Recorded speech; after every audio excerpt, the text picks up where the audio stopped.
ለዛነው ነቢዩና መሐመድ ዓለይሂ ሰላቱ ወሰላም አታኩም ረመዳን መጣላችሁ ይላሉ ለሰሓቦች። ሸህሩ ሙባረክ አላህ የባረከው ወር፣ የተባረከ ወር፣ የአላህ እዝነት የሚለቀቅበት ረድኤቱ የሚከፈትበት ወርን ልንገናኝ ቀናቶች ቀርተውናል። ሙእሚን ካሁኑ ይሰንቃል፣ ዝግጅት ያረጋል፣ በተውባ ይጀምረዋል፣ በይቅርታ ያጥበዋል፣ ሐቅ ያደርሳል፣ ስልክ ይደውላል፣ ዝግጅት ያደርጋል። ደረጃው ትልቅ ነው፣ ማይደረስበት ድካ ነው፣ ወሰኑ ሚለካ አይደለም። ረመዳን ወሰን የለሽ ጸጋ። አላሁ ስብሓነሁ ወተዓላ ይሄን ጾም እኛ ጋር እንደደነገገው ሁሉ በሁሉም ክፍለ ዘመናት ደንግጎት አልፏል። ያ አዩሃ አለዚነ አመኑ እናንተ ያመናችሁ ምእመናን ኩቲበ ዓለይኩም ሲያም ጾም እኮ በእናንተ ላይ ፉሪዶ ግዴታ ተደረገባችሁ። ታዲያ በነቢ ኡመት ብቻ ነው እንዳንል ከማ ኩቲበ ዓለ አለዚነ ሚን ቀብሊኩም ከናንተ በፊት በነበሩ ህዝቦች ላይ ልክ እንደተወሰነው። ዓላማው ምንድነው? ለዓለኩም ተተቁን ተቅዋ ታዳብሩ ዘንድ ይከጀላልና።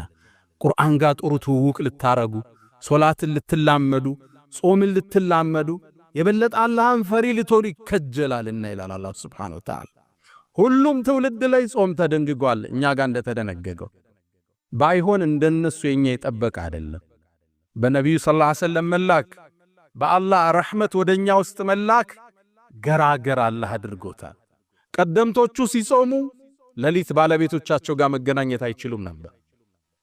ቀደምቶቹ ሲጾሙ መናገር ያስፈጥር ነበር። ለዛ ነው መርየም ዓለይሃ ሰላም ቁርአን ላይ ፈለን ኡከሊመ ልየውመ ኢንሲየን ያለችው። ዛሬ እኔ ሰው አላናግርም ጾመኛ ነኝ በይ። ልጇን ይዛ መጣች፣ በምልክት ቋንቋ ነገረቻቸው። አንቺ አትናገሪም እንዴ? ልጅሽን እንዴት የታዘለን ሕፃን እናናግራለን? ከይፈ ኑከሊሙ መን ካነ ፊል መህድ ሰቢያ። አንቺ አውሪ እንጂ እሱማ እንዴት ይናገራል? ቸከቸቋት። ጾሟ እንደ ፈርስ አፏን ዘጋች። ቀደምቶቹ ሲጾሙ ማውራት ክልክል ነው። ለሌሊት ባለቤቶቻቸው ጋር መተኛት ክልክል ነው። ሲቶብቱ ራሳቸውን ሁሉ እንዲገድሉ የተደረጉ ህዝቦች አሉ። ፈቱቡ ኢላ ባሪኢኩም ፈቅቱሉ አንፉሰኩም የተባለ ትውልድ አልፏል።